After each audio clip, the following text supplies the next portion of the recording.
السلام علیکم ناظرین، مزید ویڈیوز کے لیے شکیل ٹی وی کو ضرور سبسکرائب کریں۔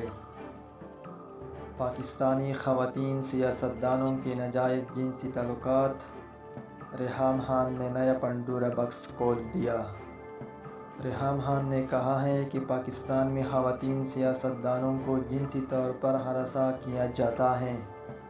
خواتین کو جنسی تعلق کی بنیاد پر پوزیشن دی جاتی ہے۔ رواں سال انتخابات ہوتے ہوئے نظر نہیں آتے۔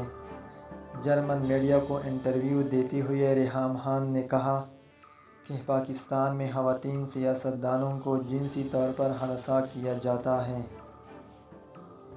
خواتین سیاستدانوں کو مخالف پارٹی والے ہراساں کرتے ہیں۔